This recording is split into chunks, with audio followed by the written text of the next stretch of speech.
Number one in the chat. There we go. Oh. All right, guys, let's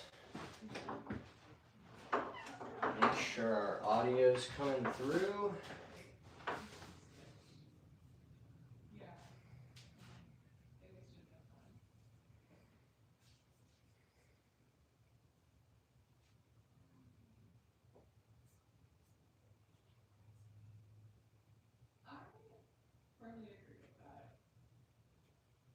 Check, check, check.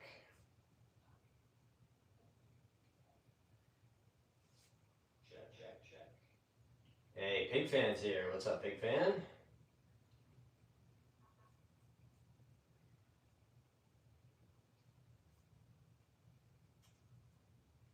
That's strange. Let's do one thing.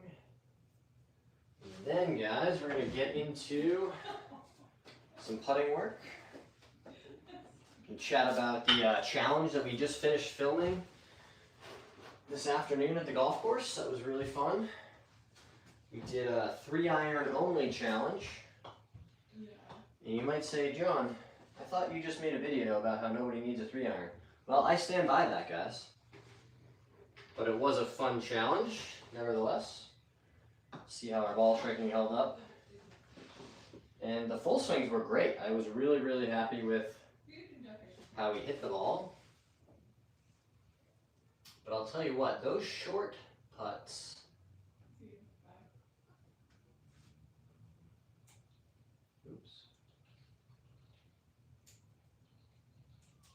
they are very, not putts, you know, short shots, I should say. You know, like trying to hit a 50-yard shot with a 3-iron. Definitely really challenging. Okay, we go back to here.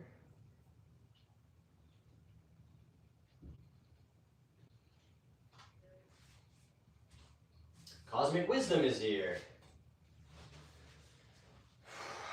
I am doing great, Pig Fan. How are you? Hope you guys are all having a good Wednesday. I'll be honest, it was not the nicest conditions to be out playing golf in.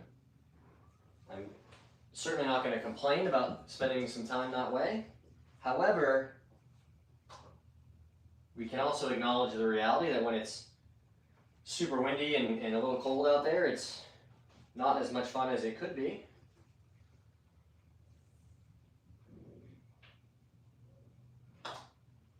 Look at that. Made the first one, guys. That's always a great sign.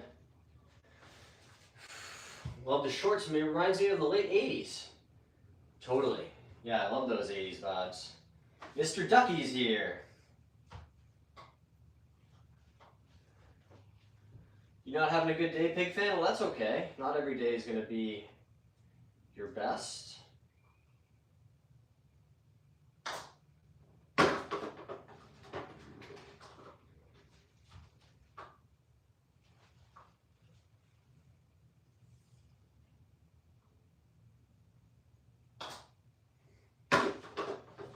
Especially when you've got stuff going on in your life like everybody has at times. It's okay to feel sad or anxious. Boom.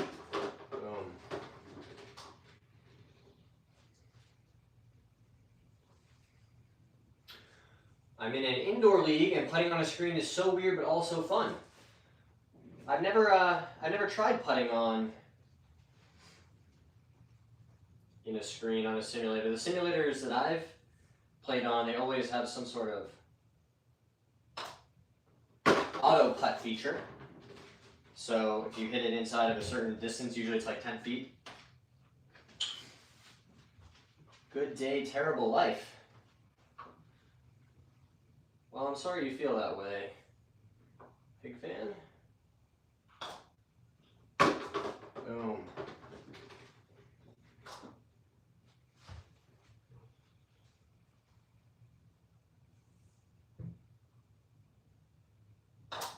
Oh, not a very good putt there.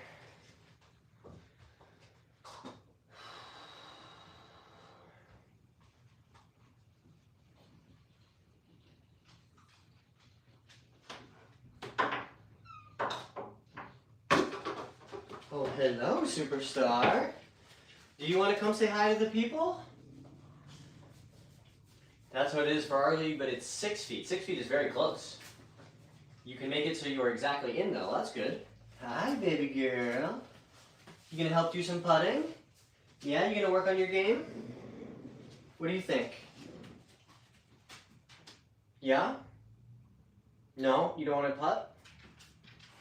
Okay. I guess when you're a dog, there's more exciting things than putting, which is fair.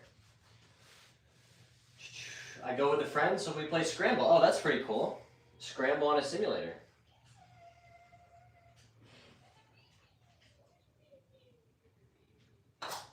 Oh, just grazing that left ball bearing. Those are the ones where you still feel pretty good about how close it was to starting online, so maybe out in the real world it could still have a chance to go in.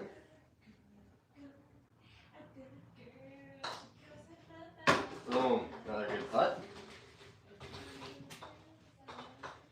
Where have you been?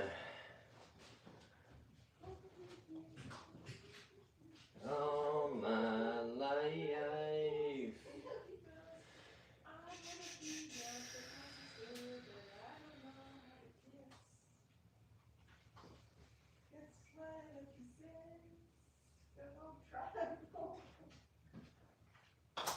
No. You're so good at golf. I don't know if that's true. I know that I'm decent. I feel very confident saying that I'm a decent golfer.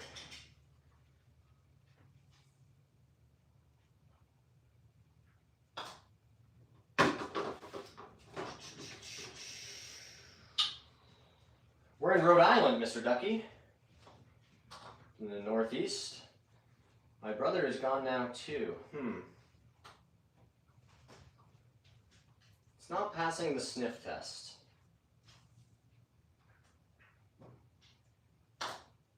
What do you guys think? Tell me more, pig fan. I think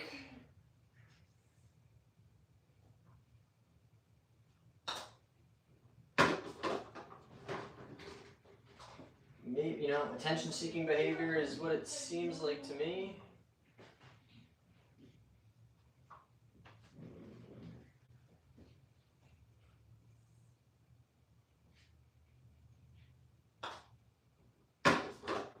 Okay.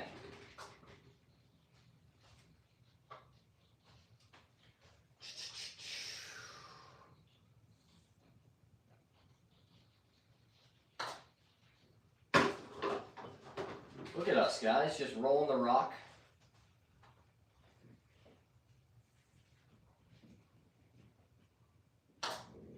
I'm excited for some better weather so we can get back outside and stream in the tent and work on some wedges and things like that. Matthew's here. Hello, Matthew. Thanks for hanging out. Saying hi on the stream.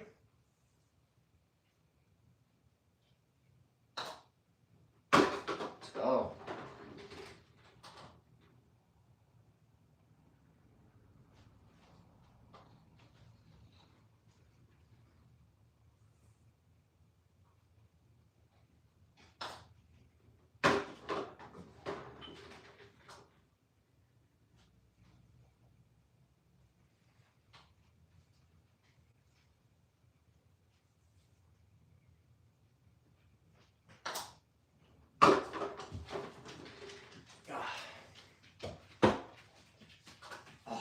You came back for more attention?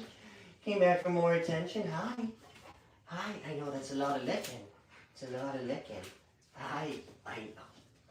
Hi. Hi. Can I say hi to people? You want to say hi? Say I'm a superstar. No. Say I'm a superstar. But I just love to lick. I love to lick. Yeah.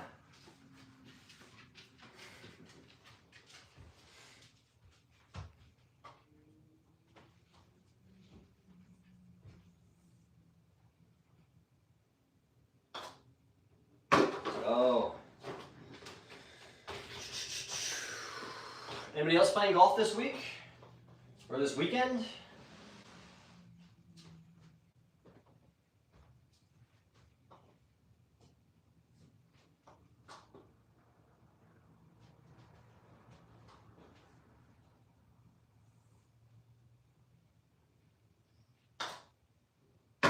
Boom.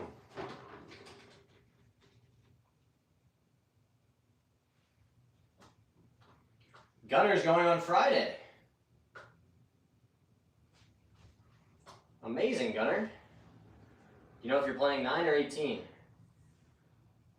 I've actually been really enjoying just playing 9 holes recently, which is something that historically I never really liked all that much. I would always really try to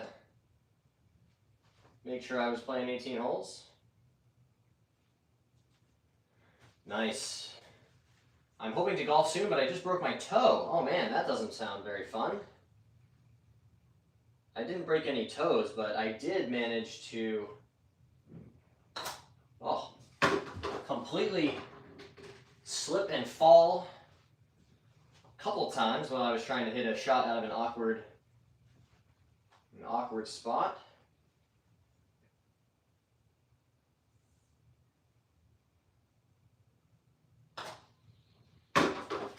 I'll tell you what, guys, as what the kids would call an unk, like a person on the wrong side of 30, I'll tell you, it did not feel very good.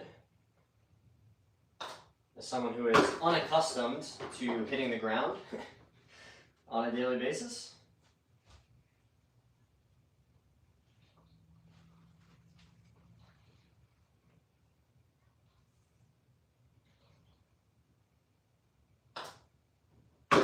Nice. Things you love to see.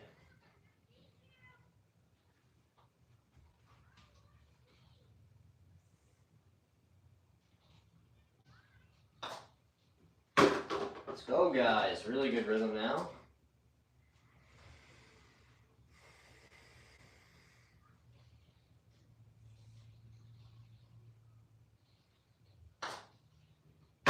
Boom.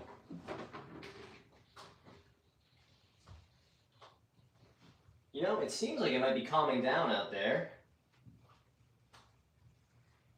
What do you think? Should we try to go out and hit some balls into the net?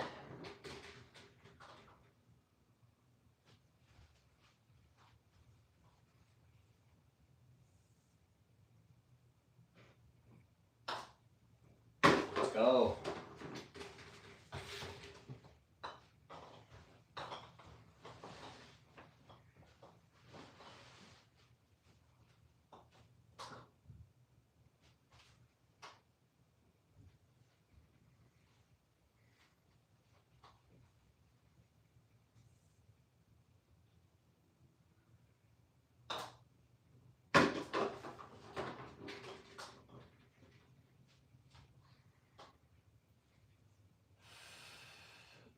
So Pig Fan, hopefully you've got somebody looking after you.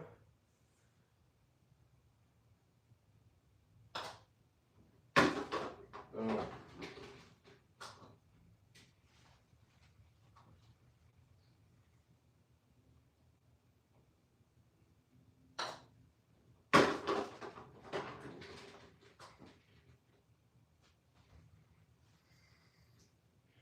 Have you tried other putter grips? I have tried other putter grips, guys. I've tried, more traditional, like reverse overlap grip like this. The problem for me, you'll actually, if you watch the most recent Jason Day video where he gave Grant Horvath a putting lesson, they talk about this a bit, where, with a traditional grip, sometimes this left shoulder or this front shoulder can get too high, which causes inconsistent contact with the putter, which is what I was experiencing. So I've switched to this left hand low putting grip, right? And that really helps level out your shoulders.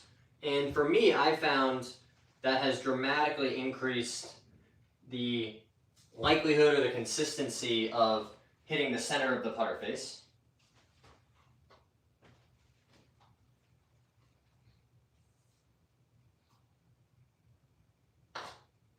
Let's go.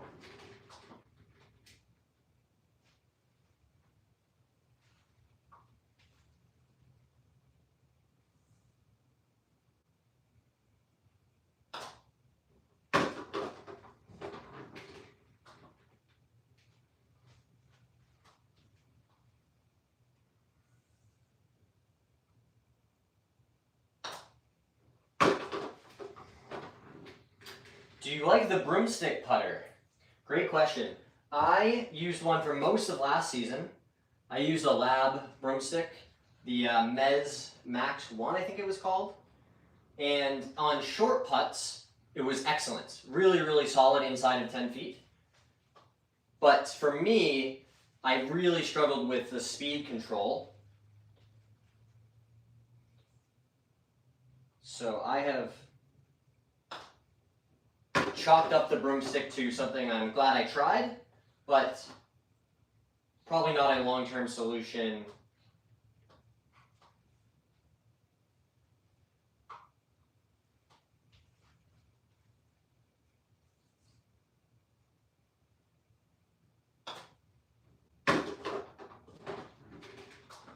Pig fan, I don't want this to sound callous or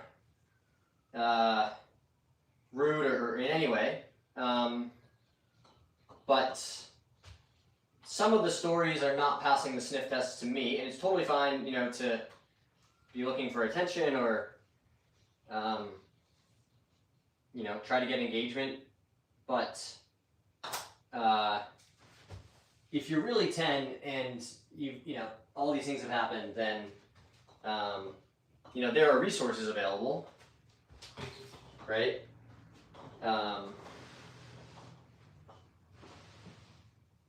10-year-olds don't live on the street.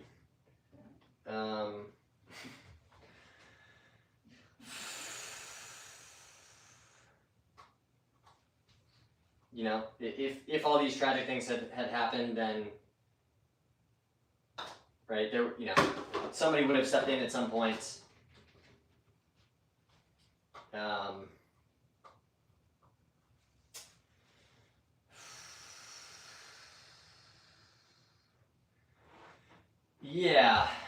Yeah, I'm with you, Mr. Ducky. And again, I don't mean to like sound callous when people talk about tragedy and things like that, but it just, again, not passing the sniff test for me.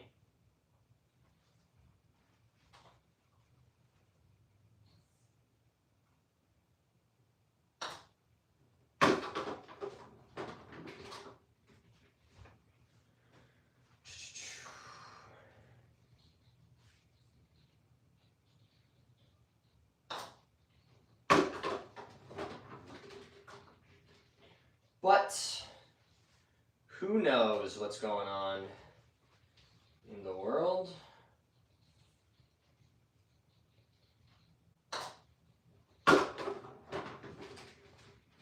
Tell you what, if you haven't tried this left-hand low putting style,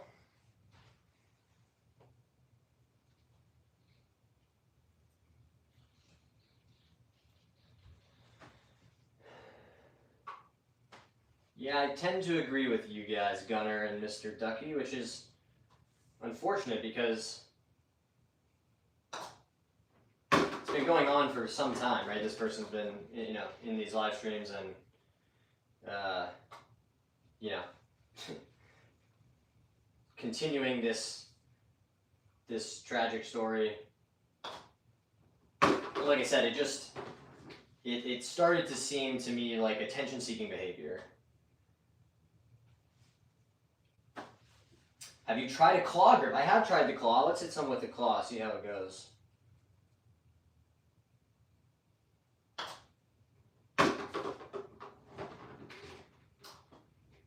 It feels awkward to me.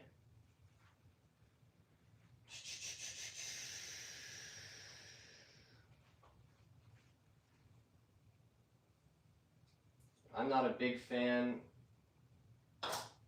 of how the claw, you know, it just seems pretty disconnected and, excuse me.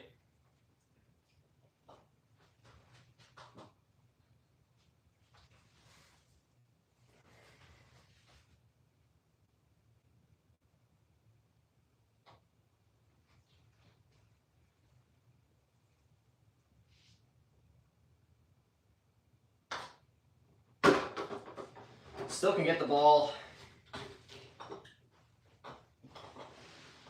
through the gate, which is good. Nice to know that if we ever did need to break out that claw grip, we could do it.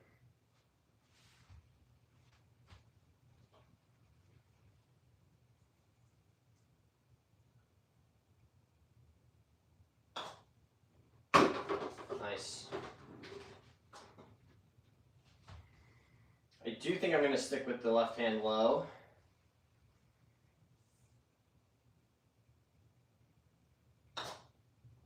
That was short. Can't leave putt short from 5 feet. That's crazy.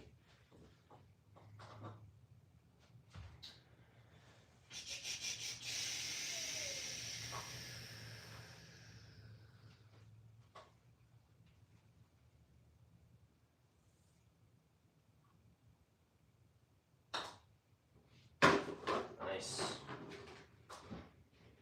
I think when I feel like I putt the best is when we're just starting with that left shoulder. And that is really, you know, it's just this lever, right, that seems like it's really driving the stroke.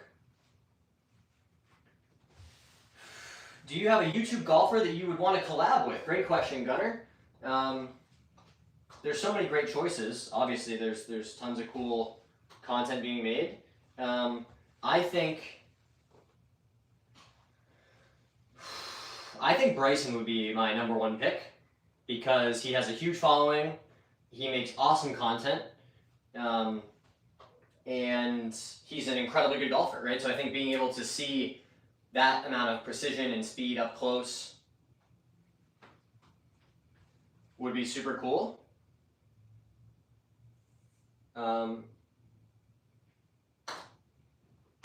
I also think there's a golfer named Jake Dez, who's like a +5 handicap. He's really, really good. Hey, Squirrel Sniper is here.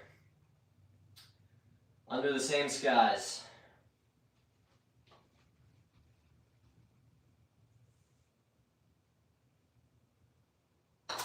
Oh, I've actually met George Bryan on a plane once. Said hi to him. That was before I had even started making content. I was just a consumer. 2 streams in 1 day is great. Awesome, Benny. Yeah, this was the scheduled programming, right? We had planned to come and stream at this time, and then I happened to be at the golf course earlier doing some practice, and I said, you know what, why not turn the stream on?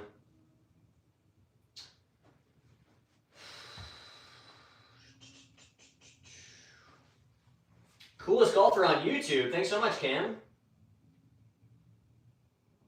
What about Taco? Have you ever seen him? I have seen Taco. I love the aesthetic of his videos. Just very sort of minimalist and golf-centric. No, I'm missing on the left side there. It's good to identify tendencies at least.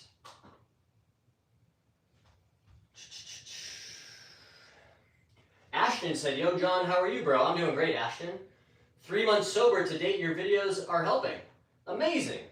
That's incredible, Ashton. I'm glad that you are getting something positive to take away from the channel and the content, and keep up the hard work, man. I know it's not easy, those early months of sobriety and making a big change in your life. So keep it up, and if I can ever be a resource, don't be afraid to reach out and, you know, drop a comment or DM me, and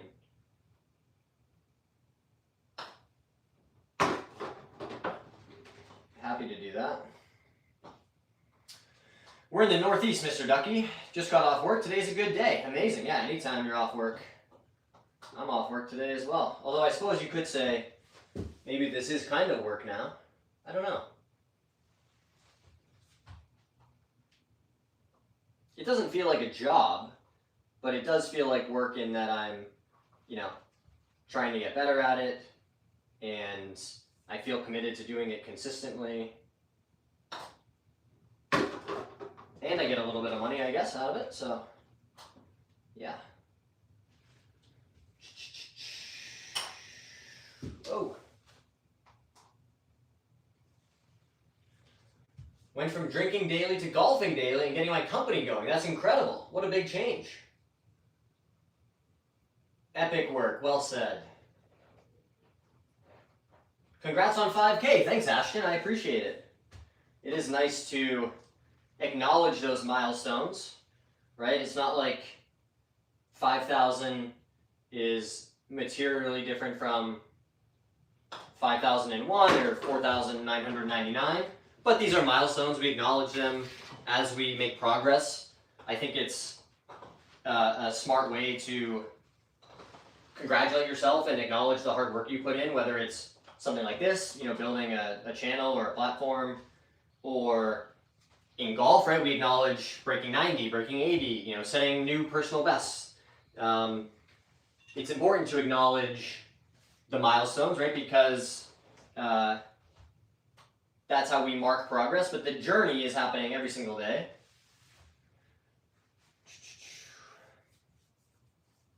What's your best tip for a beginner golfer?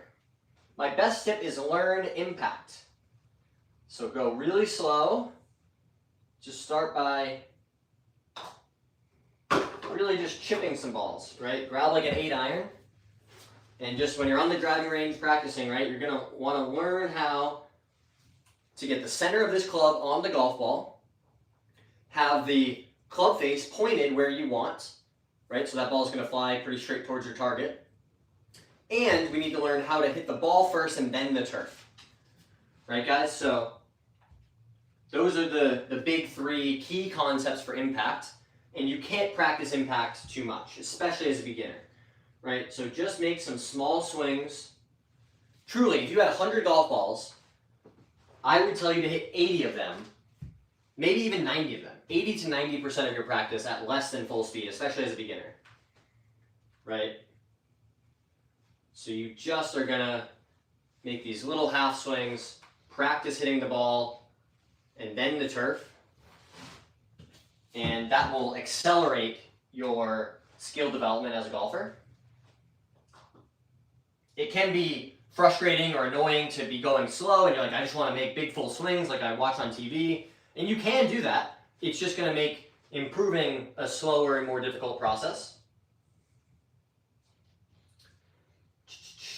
Mitch says, things to look for in a golf coach lesson to not make your game worse. Thanks for the lives. Great question, Mitch. I think it's a lot about finding the right fit, and that's a hard thing to describe. It's one of those, you know it when you find it kind of things.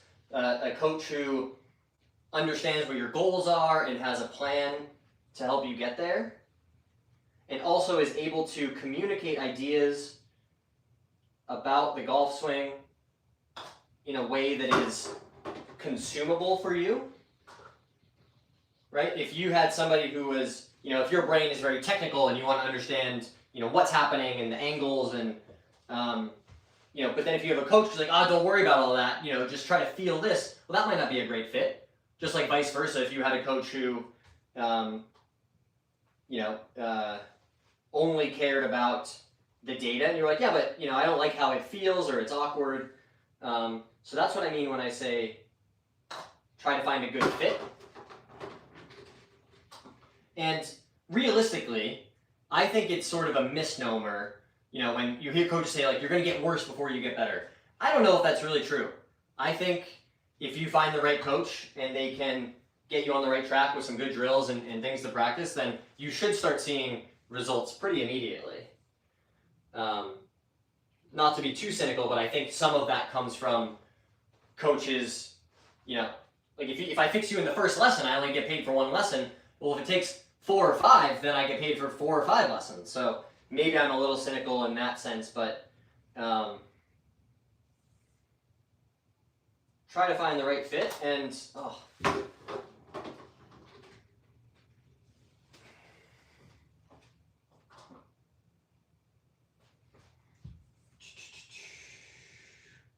Do you like alignment sticks and would you recommend them?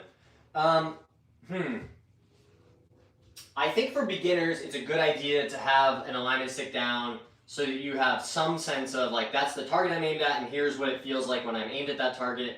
I don't practice with them very much because you don't get to use them on the golf course. And so I started feeling sometimes like a bit lost out there without the alignment stick. And then, you start questioning, like, am I actually set up there? Am I too far left or too far right? The worst thing to have on the golf course is indecision or lack of confidence. So I just practice at the range. What does it feel like when I'm aligned properly to my target, and can I hit my ball to that target? So golf is really just about, can we center our shot pattern over the target, right?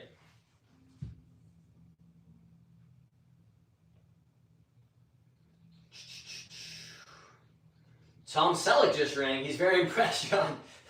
Thanks very much, Squirrel Sniper. Yeah, I know my wife wasn't thrilled either when she saw the mustache. I think it's grown on her a little, but I think that's slander. anything to raise some awareness for men's health.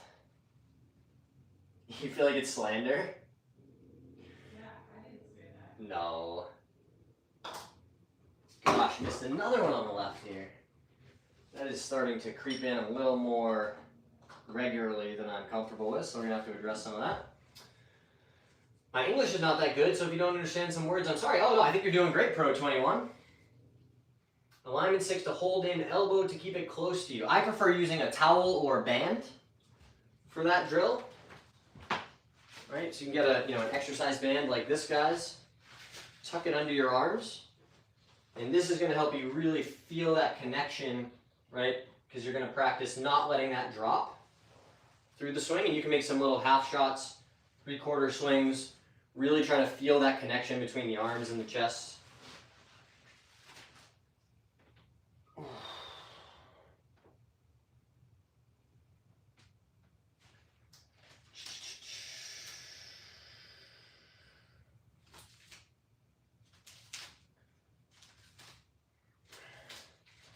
What would you say are your top 3 training aids for someone that is just getting into golf? Great question, Alejandro. Well, you don't need much in the way of training aids, but I do think, like I just demonstrated, a band or a towel like this, you can do a lot of good drills with that. You can do that tuck it under the arm drill like I just demonstrated. I also think for developing your skills on the putting green, something like this, a gate setup. This one's called the Pels Tutor, but there's a bunch of different varieties out there. It's basically just setting up a gate.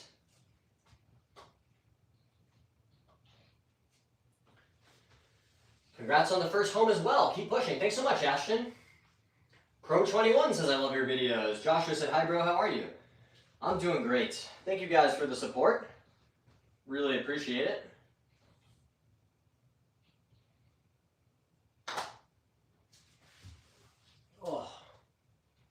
So, like I was talking about, this Pels Tutor, it tells us, did we start the putt on our intended line or not? It's also scalable. So if you're just starting out, you can make it a little bit easier for yourself and then make it more difficult as your skill level increases. There we go. Trying to get away from that left ball bearing that we've been hitting a bit too regularly. Nice. But Alejandro, also, in addition to those training aids, I would also suggest to you that as a beginner, you're going to make a lot more progress if you slow things down and understand how to get the club face and the club on the golf ball solidly, right? Hitting the ball first and then the turf. Is the lab putter good? I think it's very good. It has been solid for me. I say that and then I miss another one. I don't know what is happening to cause that, frankly. Just getting the face turned down in transition.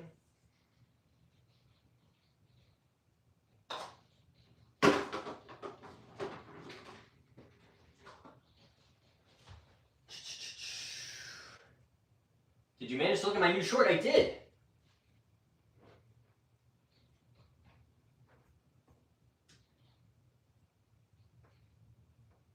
Right, you're mostly making Fortnite content, I think.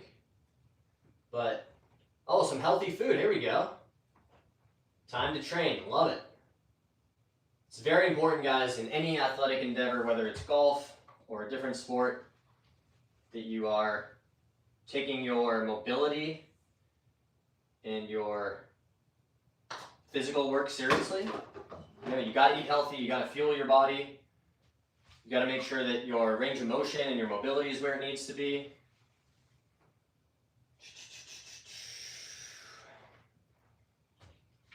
Have you tried other types of putters, or how did you decide on that one? So I wanted to try this lab putter because it's pretty fundamentally different than the other putters I've used.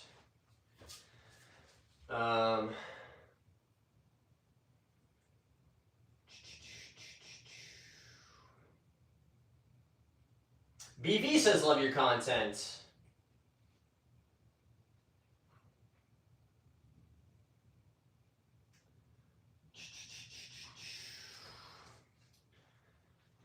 Subscribe to you, amazing guys.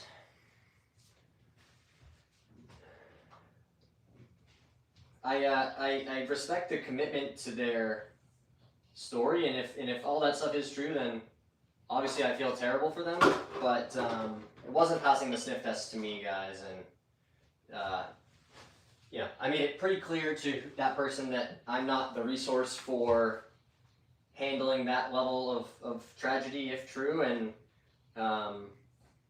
you know, the daily sort of expansions to the story, again, like I said, just wasn't passing the sniff test. You know, but people often have a need for attention, and this is a you know, direct way where you can say things and communicate to people, and it's unfortunate, but became non-productive, I think, so just had to make a change. Thanks very much, Squirrel Sniper, appreciate you. Hey, Cryptic is here. Look at us, guys, doing the thing. Everybody's in here hanging out. More than 50 watchers now. Hit that like button if you haven't already. Boom. Who else is playing golf coming up? I don't have any more golf scheduled, and the season is really feels like it's winding down. Boom. I think it would be pretty cool to find a simulator spot that I could partner up with, and ideally be able to, you know, hit balls 2 or 3 times a week and live stream while sharing some of the stuff we're working on.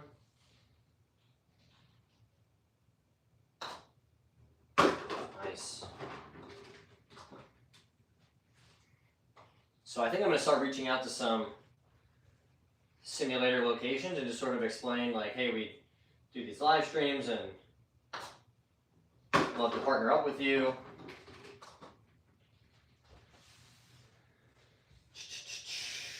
Ashton, where'd you get the shorts? They are sick. These are from a brand called Chubbies, which is a funny name for a company, but I like these because they have the liner in them.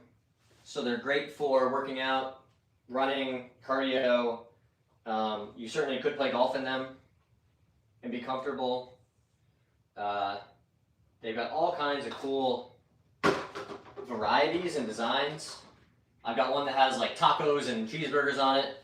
I've got some that have dinosaurs on them. Yeah, all kinds of cool stuff. I like the American flag tattoo you have. Thanks, Cryptic. That's actually, funny story, the very first tattoo I ever had. So there was a point in time when before, you know, it's been redone as well.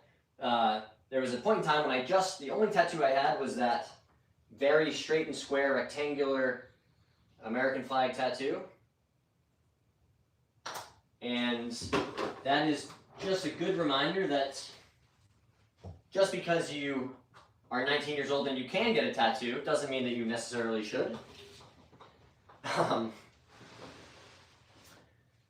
And funny enough, guys, you certainly, you're all watching me now. I thought at that point in time, I was only going to ever have the one tattoo. I thought I'll get one and I'll be good. I won't get any more. And obviously I was wrong, right? It's okay to be wrong about things. I look like this and I love it. I love collecting tattoos.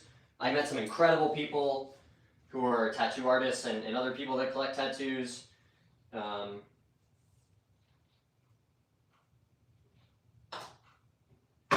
It is definitely an expensive hobby and one that can become addicting like other hobbies can. If you play golf, you certainly know what that's like. All right, I think we found the rhythm now. How to fix some shanks off the tee. My short game has been amazing, but my tee shots have been absolutely horrendous in the wrong fairway. Shank right every time. Well, Ashton, I think you've got to get the face more closed, right? If you're seeing that golf ball really get going to the right, then, you could be strengthening your grip or, adjusting how you take the club away, right? But if the ball's going right, it tells us that that face is probably open, right? Pointed to the left, pointed to the right. And we need it to be more, stronger, right? More square, not this way, because this is going to produce a glancing blow.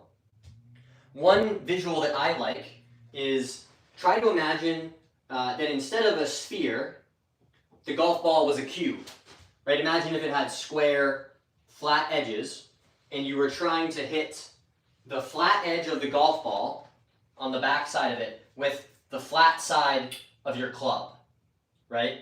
Well, you would never want the club pointed anywhere other than square, right? Because otherwise you would, miss it, it would go off to the side or something, right? If that was a square edge and you had to hit it with a square club face, that would be much easier. So give that a try. Try to get that face more shut.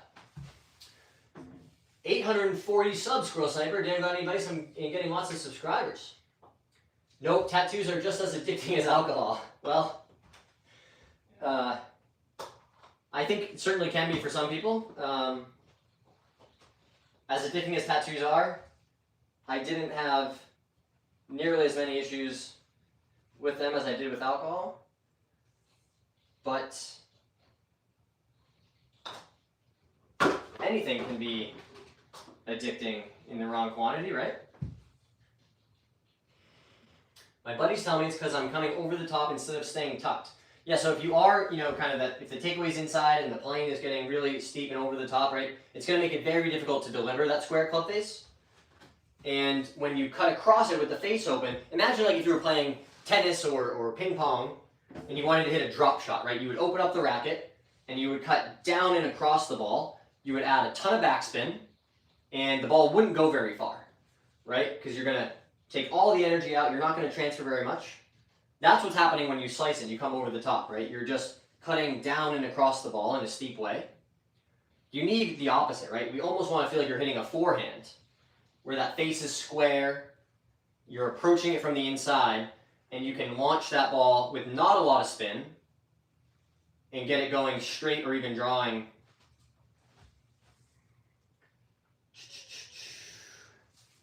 Joshua subscribed. Amazing. Jackson says, I've been really struggling with my chips around the green out of the rough. Do you have any tips? Yeah, Jackson, my one tip is develop a shot. And when I say develop, you need to practice. So go to the putting green and drop a bunch of golf balls out in the rough and just practice. But I want you to develop a consistent go-to shot, right? Where you're setting up to it the same, you're using the same club, and whether you get the ball close to the hole or not, what I want you to do is learn how to get every single chip onto the putting surface. So if you have a chip around the green, the first question should be, do I have a shot that I can hit where the next shot I'm hitting is a putt? It might be from 30 feet away, but you have to be able to learn how to get the ball out of the rough or out of the bunker and onto the green so that your next shot is a putt. Those are the things that are really going to blow up your scores. double chips, duffing chips. Hey, Tom the Bomb is here. Don't forget to like and subscribe. Amazing. Gunner's got to go. Thanks for being here, Gunner. Appreciate you.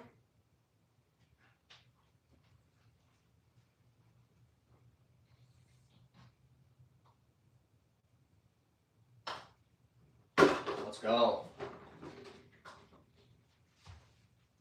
So guys, I won't spoil the video, but we played 9 holes earlier with just a 3-iron. We hit every single shot with the old Blade 3-iron.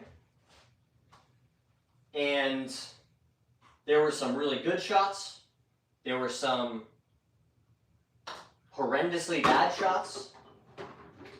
I managed to fall and nearly injure myself because I hit it into such a precarious location on the golf course I was trying to extricate myself from.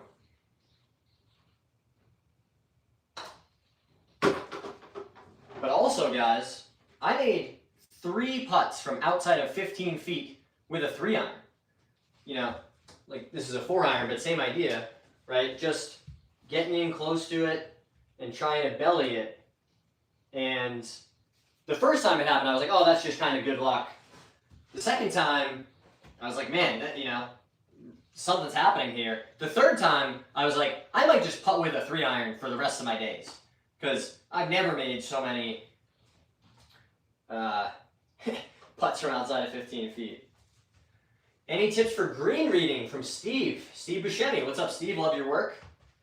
I know it's not really Steve Buscemi, but yes, I have implemented the Aimpoint Express green reading system.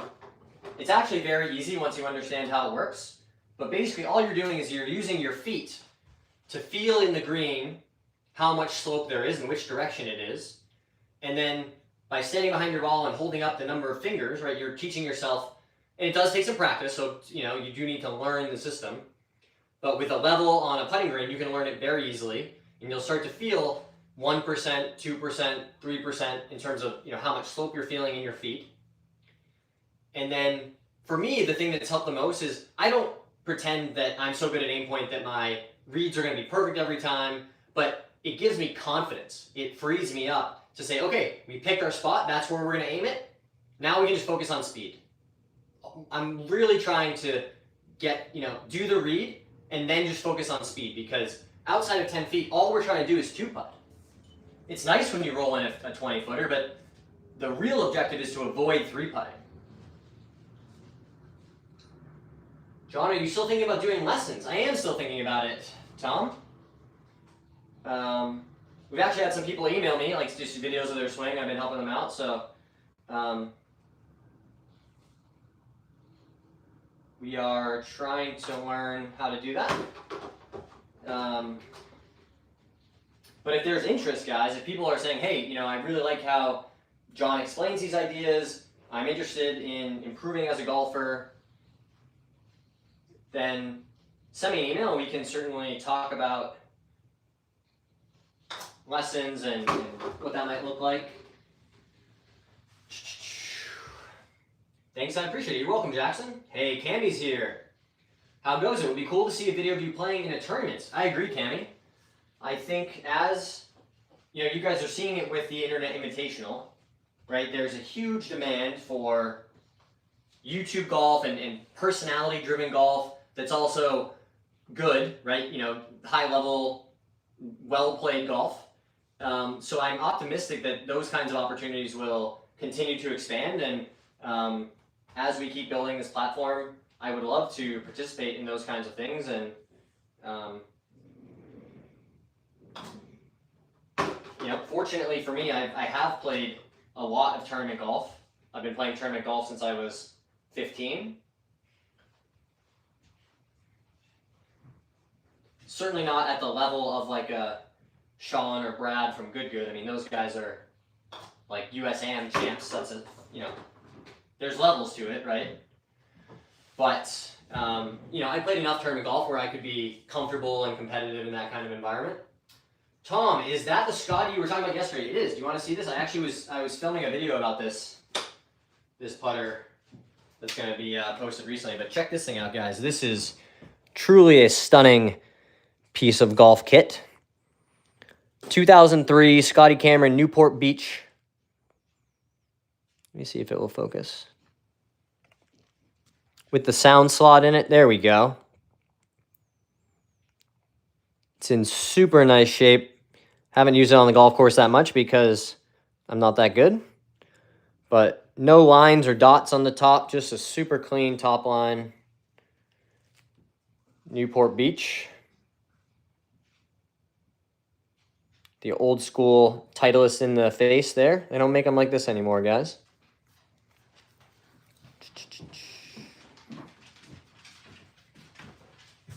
Let's see if we can roll one on our start line with this guy. This is the putter I used in college when I was playing. Started it.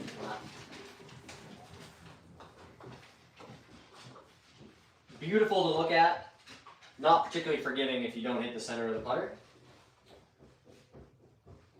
Ashton says, I would pay for a FaceTime style lesson for sure. Help me fix this swing. I'm in Cali, or I take a regular lesson. Well, Ashton, if you're serious about that, send me an email and we can look at some videos of your swing.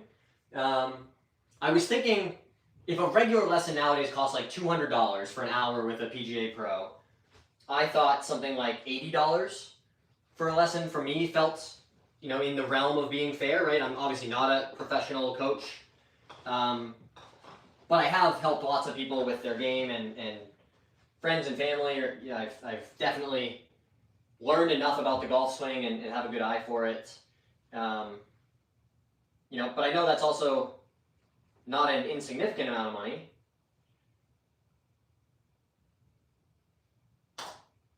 There we go, managed to get one to go through. I live in Newport Beach next to Pelican Hill. That's awesome, Ashton. I have actually played Pelican Hill. It is a beautiful part of the country.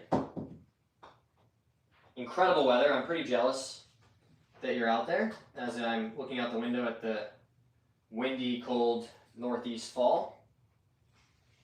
Pelican Hill is super cool too. I really like that golf course. My favorite anecdote from playing there, I'll never forget, the caddy is telling us, you know, we're waiting on one of the tee boxes and there's all these beautiful mansions up on the hill, right, overlooking the beach and the golf course. And there's one that's twice the size of the others. These are true mansions, guys. So one of them is just this behemoth of a house. And he says, you know who owns that house? And we're like, no, I don't know, no idea. And he says, the Hot Pockets guy. The man who invented Hot Pockets has this stunning, you know, villa-style mansion up on the hill there overlooking the course. And I was like, man, you know, 30 years ago, if I could have thought of Hot Pockets, I probably would have, because it seems like it worked out really well for him. Hey, Squirrel Sniper, thanks for being here, my dude.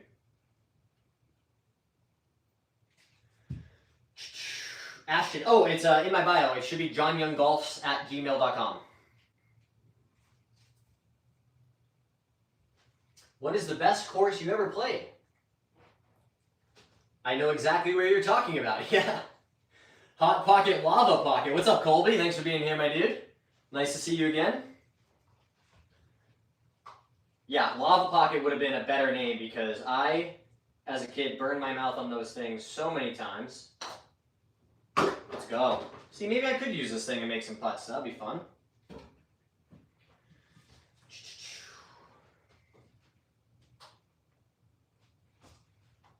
Yo, listen up, here's the story.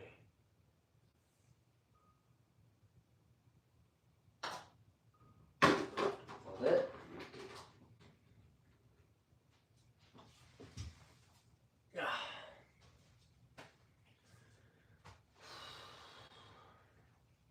Just goes to show you guys, there's more than one way to make $1 in this world.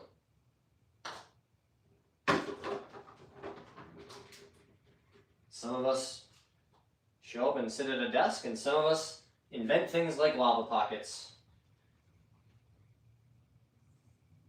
Who would have thought? What a world.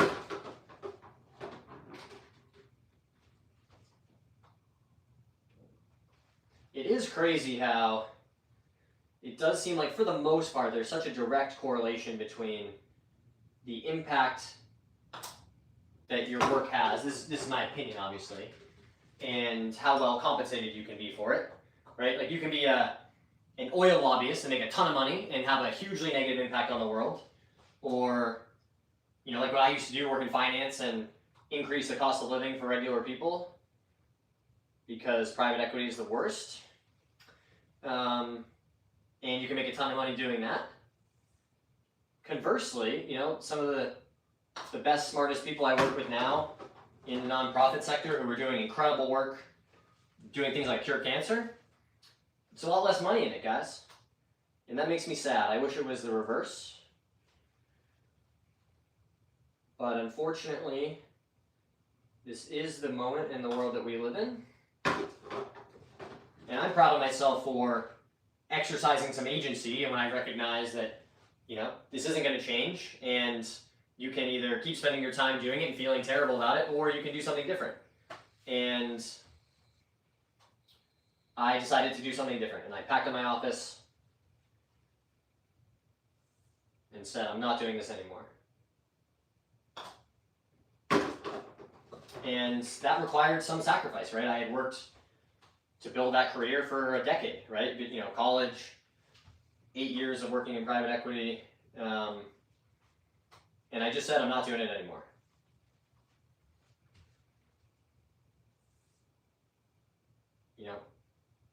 Maybe it'll make my day-to-day harder, and it certainly has, but I know that I can sleep nicely at night knowing that I'm not spending 8 to 12 hours a day making life harder for other people.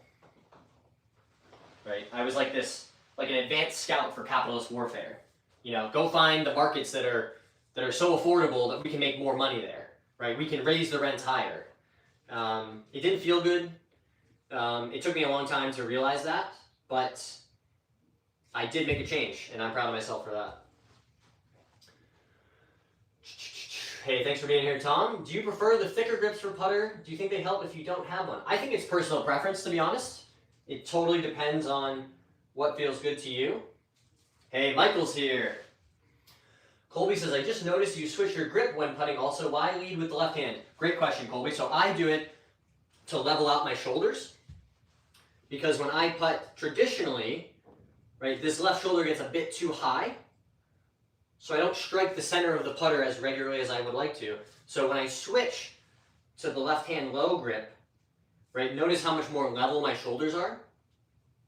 I have really found that has helped finding the center of the putter face much more regularly. Oh, Michael, what are we talking about? It's hard to know. BV said hi. What's up, BV? Shout out to you guys. If anybody wants a shout out, hit that subscribe button. Easiest thing in the world, right? You guys support me, show some support.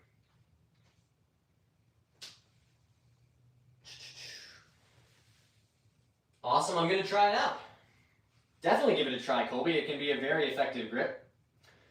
What did you think of the Duke swing? The Duke was an interesting character for sure. I only watched start to finish episode 3 of the Internet Invitational, so I've kind of skimmed through the first 2, but gosh, talk about just commitment to playing the game in a truly unorthodox way. There's a reason why he got invited to that tournament and is making a name for himself, right? You gotta have a style, and he certainly has a unique style, I'll say that. What did you think about the elections? Good question, Michael. I honestly didn't follow it all that much. I have tried pretty hard to unplug from the news over the last few weeks, and some of that was driven by, I was talking about this on the stream yesterday, guys. I'm doing much better, but there was a period, it was probably about 2 weeks, where I was really in a depressive episode and just not feeling my best. I was feeling very anxious about the state of the world and, the personal state of my life. And I described it to my therapist as, it's almost like I was wearing a weighted blanket all the time, right? I felt like weighed down by the world and all this stuff. So I pretty consciously made an effort to unplug and detach myself from all that stuff, right? All those awful things are still going to be happening whether I am inundating myself with it constantly or not. It doesn't mean that I don't care, that I don't support those efforts, right? You know, like the horrible things that are happening in Gaza and Sudan, you know, or domestically with our own politics. But I can't be engaged with those things if I'm so overwhelmed that I'm non-functional. So I think, to answer your question, Michael, I thought they went about what I, you know, seemed like I expected would happen. I'm curious to see what Mr. Mamdani down in New York can get done. But I think, you know, this moment was always coming, right? When the current administration started doing things that were going to make life harder for regular people, you can only close your eyes and pretend that everything's fine for so long, right? You know, and now you hear the stories. People are feeling the pain. All these farmers are like, we're going to go bankrupt because of the choices that the administration is making. You know, this moment was always coming. Any advice on how to get more views on shorts? I noticed you don't do anything special on yours and you get like 30K views. Do you do anything in particular or do you have any tips? Congrats on your sobriety as well. Thanks so much, Stevie. I appreciate you saying that.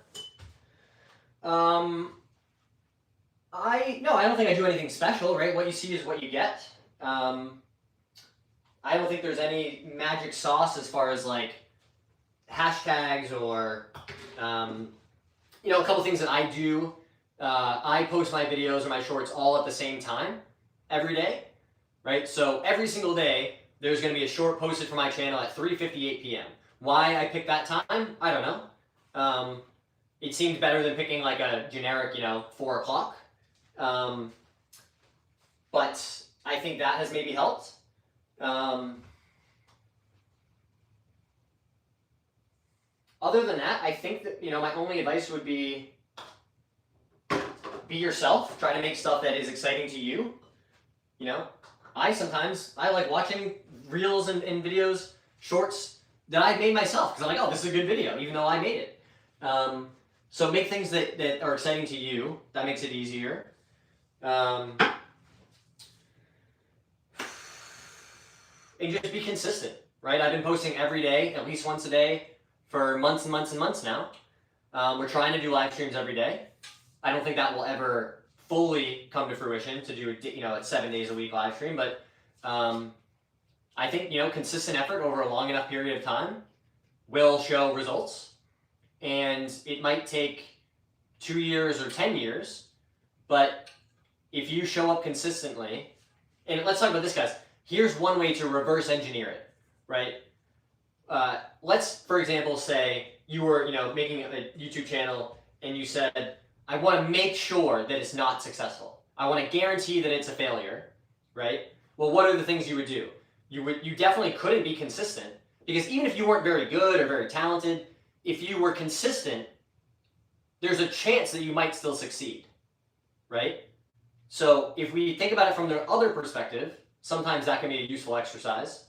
You know, what are the things that you would do to have a failure of a YouTube channel, right? You would not be nice to people. You would not be yourself. You would not post consistently, right? I'm just trying to, you know, spitball here. So that's my best advice, Stevie G. But you know, if you have any other questions, I'm happy to try and talk through them to the best of my ability. But the real answer, guys, is I'm not an expert. I'm just a guy who, you know, had some stuff I wanted to talk about, and I was going to be playing and practicing golf anyway. I had no, you know, technical experience in filming or editing. I just said, I think this is something I want to do. I want to learn how to do it, and we're doing it together, right? I'm learning day by day. Hopefully the videos that I make now and the live streams that I do now are at least incrementally better than when I first started. But the truth is, I know that they're not as good as they might be in a year when I'm, you know, if I've still been doing it for another year. And that's just how progress works. You just have to start. You have to show up consistently and let time do the hard work. Tom is back. Stevie said good advice. You're welcome. Do you support Mamdani? I definitely support a lot of his policies, and I definitely support this idea that we have access to resources and we're choosing not to use them in ways that would help people. And for somebody to say, hey, I think we should try to make life easier for regular working class people, that resonates with me. I think in this country, anything that is remotely close to the word socialism is always going to be an uphill battle. Which is why I prefer, in Europe, the same exact, or similar party, I know there are some differences, they call themselves social democrats. That to me seems like a better branding than democratic socialism, and people would tell me that there are some differences, but here nor there. I think most of my politics and my belief about the world and my frustration with how things currently are stems from knowing that we don't have a resource problem. We have a political will problem. We don't currently demand enough of our elected leaders to make them help people. They have just been, siphoning dollars for themselves for decades, and we've all just kind of allowed it to happen. And at some point, things are gonna tip over, right?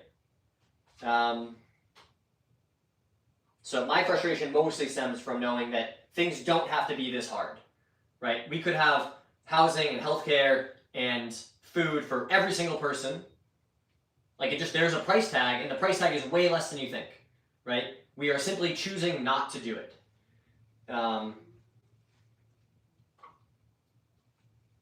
That to me is where most of my frustration comes from. What do you edit shorts on? Good question, Stevie. I use a mobile app called Power Director. I do the tracers with a mobile app called Golf Tracer. That one maybe costs like $2 for unlimited access. But yeah, every video that you guys have seen on this channel has been filmed and edited on an iPhone. Do you support Trump? No. No, I don't.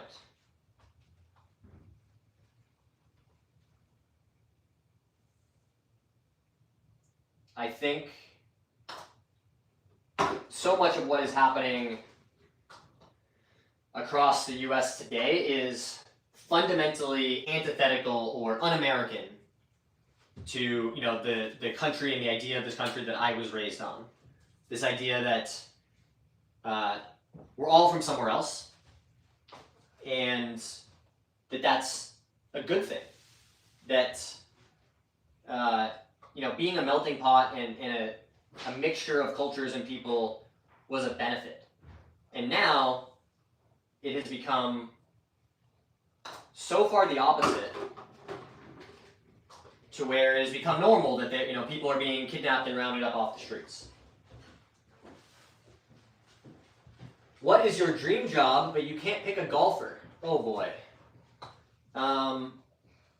I would have really enjoyed being a surgeon, I think. I think I was smart enough and did well enough in school to have pursued that. But I really struggled with the idea of knowing that if you messed up or if you had a bad day, that somebody might not go home, right? That you literally have someone's life in your hands.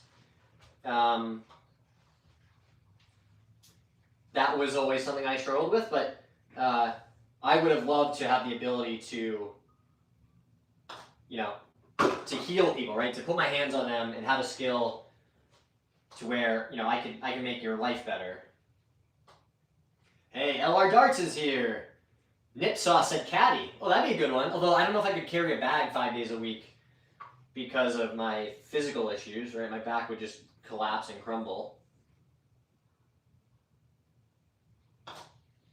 But that would be pretty fun. I do think that my perspective could be valuable to a high-level golfer. And at least I know enough, I'm a good enough player to where I wouldn't be, making things worse for them out there, at least as a caddy. but the immigrants illegally come into the country. Well, Michael, sometimes that's true, and sometimes it isn't. But what's happening now is it doesn't actually matter. There's people who are here totally legally who are being rounded up. You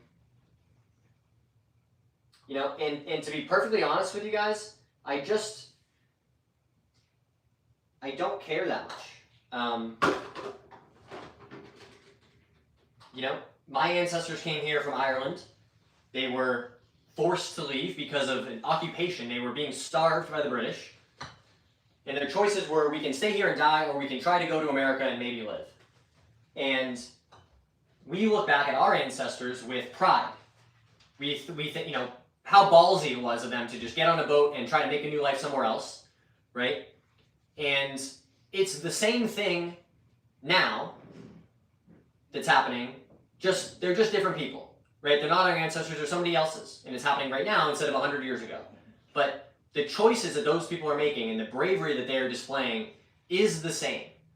Could you imagine telling someone who has just risked their life to walk across the literal desert that, oh, you didn't do the right paperwork, so, you know, like I think those are the kinds of people that we want in our country. People who are willing to, you know, stand up for themselves and say, I want to live, I want to survive.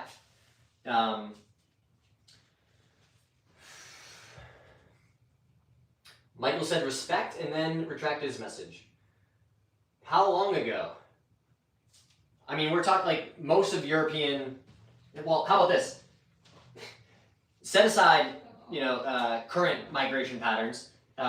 There were people living in North America before Europeans showed up, right? So if you're of European descent like I am, let's be very clear. My ancestors are not from here. You know, I have such a hard time telling people that they should care about, you know, the immigration status of people when the land that we are all occupying belonged to other people before us, right? How can we tell somebody you can't come here when we have illegally settled this land anyway? Like, you know.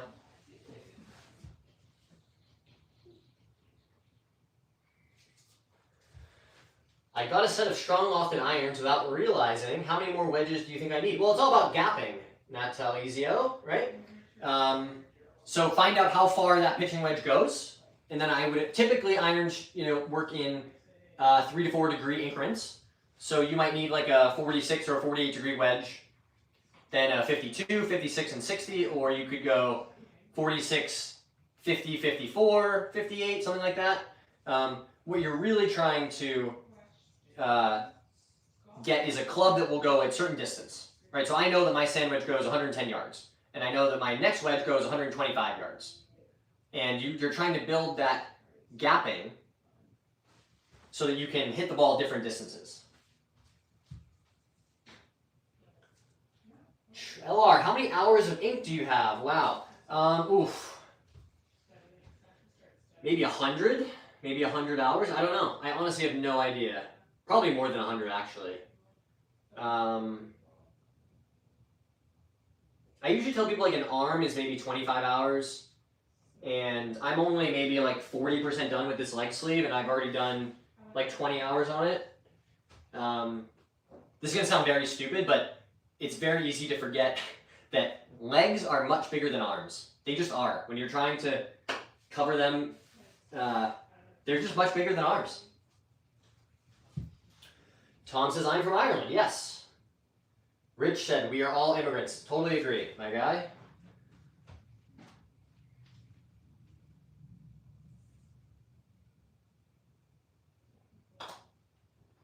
The only thing that brings me some comfort is that I feel quite confident this era of history will not be looked back favorably on, right? The people who are in charge, making these choices and enacting these policies that are making things worse, someday we'll all be gone, and there will be other people, you know, the world will still be going, and they're going to look back and say, wow, that was awful, wasn't it?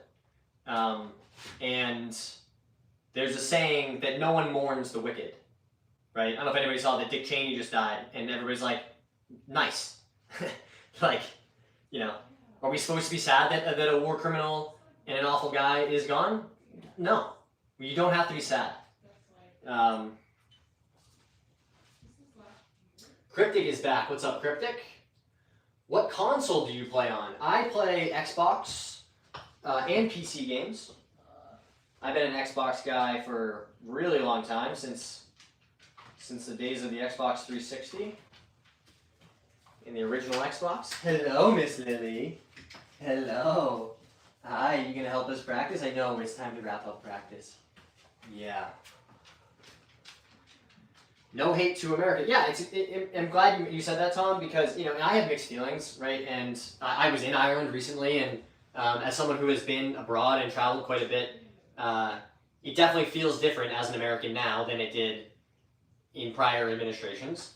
I think people are painfully aware of, a lot of the negativity and the bad things that are happening, to the point where I even have mixed feelings about displaying an American flag tattoo that I have on my arm, right? I used to be so proud of where I came from, and some of that was being naive, some of it was being uneducated, but I've really come full circle to thinking I can still be proud of the ideas that I believe in about America, right? Where, and whether it's true or not, right? Let's set that aside. But at least from an idealistic perspective, this idea that you can come from anywhere and you have an opportunity, and you'll find equal justice under the law, and some of these ideas that are corely American in my mind. And just because we aren't behaving that way now doesn't mean that we can't again in the future. And so that's why I have kind of come full circle on would I even do a live stream like this and just be hanging out and show that I have an American flag tattoo on me. That's my perspective on it. It's not right or wrong. If somebody disagrees with me, then that's also their right. But LR said, people in the UK go so crazy about immigration, when to me that's the least of our problems. Our country is built on immigration. Our biggest issue is that there are people hungry and struggling to live. Yeah, I totally agree, right? It's that, I don't know if you guys have seen the meme of there's a worker with one cookie in front of him, and then across from the table is a brown person with a plate, an empty plate, right? And in between them is an old rich white man with an entire tray of cookies, right? He's just got all the cookies. And the meme is, he's telling the guy on the one side, it's that guy's fault, why you only have the one cookie. But he doesn't have any cookies. And you're the one telling us that that's our problem, but hold on, you have all the cookies, bro. What if you had a few less cookies and we all could eat? That's what is so hard for me to understand about the hoarding of wealth, and why I talk about greed being a disease. I think it fundamentally makes people sick. Because let's just play it out. For scenario A, what we have currently, we have extremely rich people and people who are in abject poverty, right? Who are hungry, they're on the streets. We have millions of them all across the world. So that's scenario A. Scenario B is those people are still extremely rich, just a little bit less, but they're still very rich, and everybody else gets to not be hungry, right? It seems so crazy to me that we continue to pick option A, and everyone has been convinced that that is in their best interest when it simply isn't.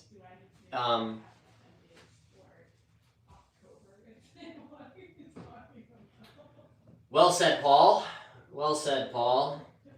Can Lily do some tricks on the stream? We can see if Lily wants to do some tricks. Lily! Whoa! Hi, you! You want to come do tricks? Can you sit? Good girl. Touch. Good. Paw. Good girl. Spin. Good job. Sit. Good. Paw. Good.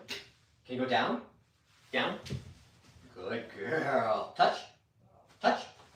Good job. Everybody say, good job, Miss Lily. Good job, Miss Lily. Hi. I know I don't have any treats for you. That's not nice of me. I should give you treats when you do tricks. I know.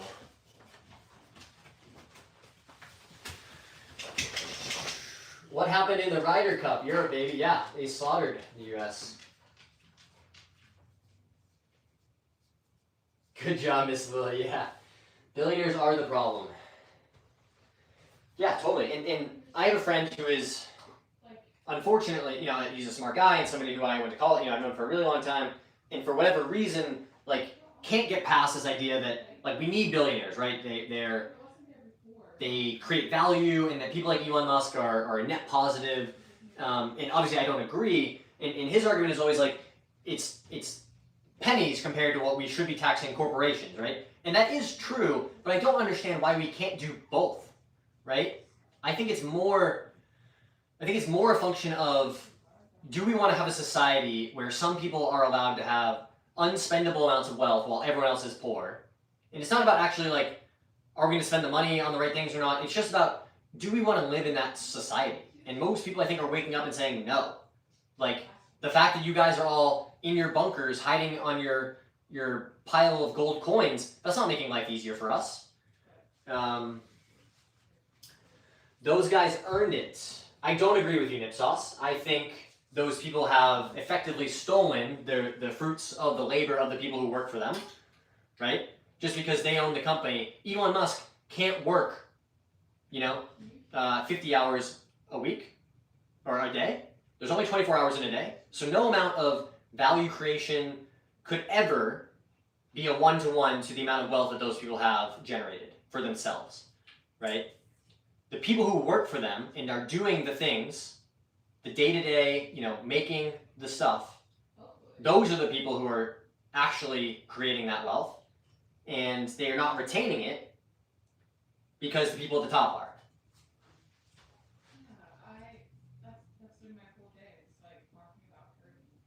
They might have earned it, but they don't have to rob people out of their basic needs.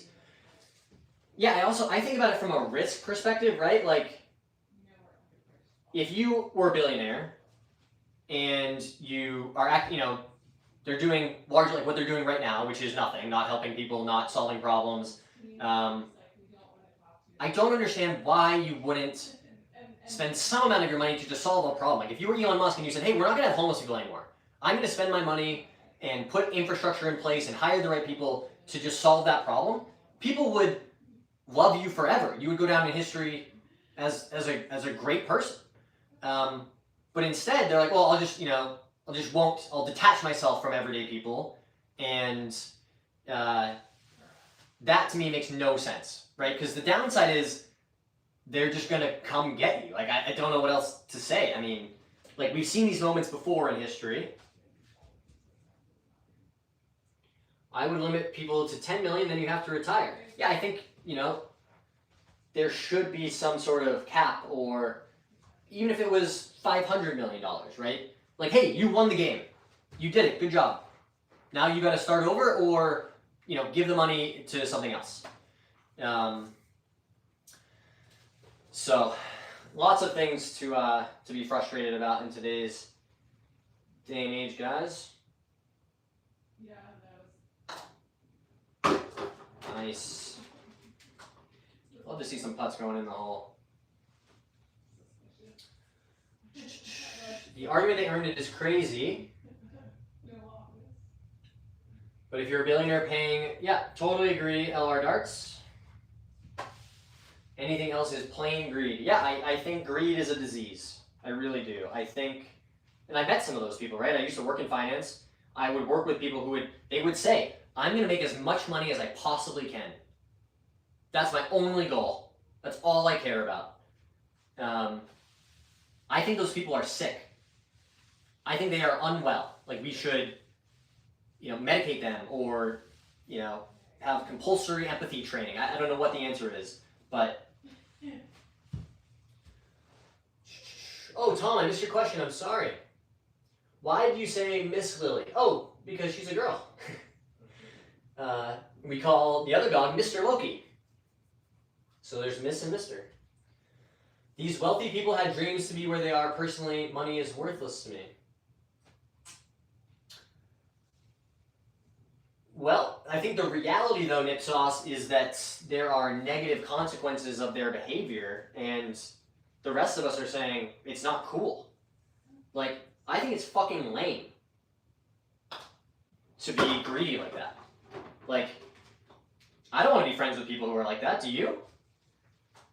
We're not talking about success. You can be successful and not pine to collect and hoard wealth. Those are different things.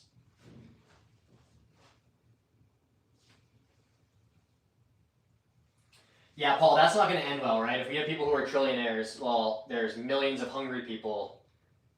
I don't care how much security you have. And this isn't my opinion, right, guys? Just go understand history.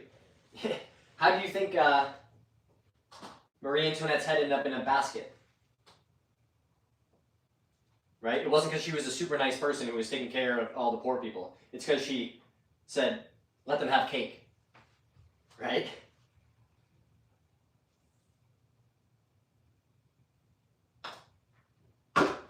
That's why it's so important to understand history, guys. It's not different. It's us back then. People are still people, still making the same bad choices, still making the same risky bets, and hoping that there won't be consequences. And we know that there will be. There always are. There always have been. And, you know, we're just watching it all play out in real time. I've had money, I've had no money, but having a happy life and healthy family is worth way more than having thousands in the bank. I got friends with a load of money that wouldn't buy you a loaf of bread, and friends with none that would give you their last pound. Totally agree with you, LR Darts. In a similar situation, right? I used to have a high-octane career where I made a ton of money, and I was always, you know, hey, take my credit card. You know, I can put stuff down. I'm great. I'm good for it. And I was miserable. And part of why I left that industry was I became a happy person by, you know, things like going to therapy and getting sober and meeting my wife, like all these amazing things that have happened in my life. And I realized that the career and the money, it wasn't actually giving me anything. It was a net negative, if anything else, so I just walked away. And you know what? My life is much harder now. You know, my savings are gone. I don't make nearly as much as I used to. You know, I'm working hard to try and do something here with YouTube so we can start to augment some of that. But it was a hard choice. And you know what? I would still make it 10 out of 10 times because I am 1,000 times happier and a better person and feel so much better about my place in the world than when I was doing that work, right? That required personal sacrifice, and I would make that choice again and again and again because, you know, that stuff doesn't make you happy. It doesn't make you fulfilled. It doesn't make you feel good about yourself, you know? These are hard realities to learn. And, you know, having been on both sides of it, I would still pick this side. You know, the stress and the where's the money going to come from, you know, it's not easy. I'm not here to tell you guys it's easy, but you can make a difference. You can make a change.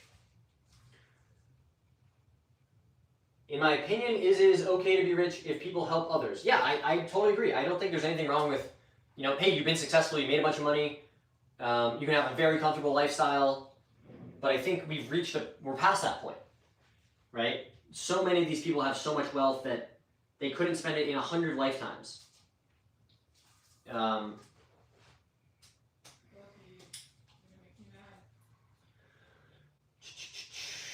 Love it, John. Let's go. I've got darts to play. Keep doing you, brother. Thanks so much, LR Darts. Appreciate you being here. I'm also going to go, guys. We are coming up on 90 minutes on the stream. So really appreciate you guys hanging out, sticking around to listen to me rant about these things and engaging in a thoughtful way with the commentary. We're going to be back tomorrow with another stream. Hopefully the weather will cooperate and we can get back outside, hitting some balls, doing some more drills and lessons. But I'm incredibly grateful for all your support, guys. Keep doing the hard work. Like the stream, hit that subscribe button, share a video, send a video of mine to a friend if you like it. And we'll keep talking about this stuff. We'll see you next time.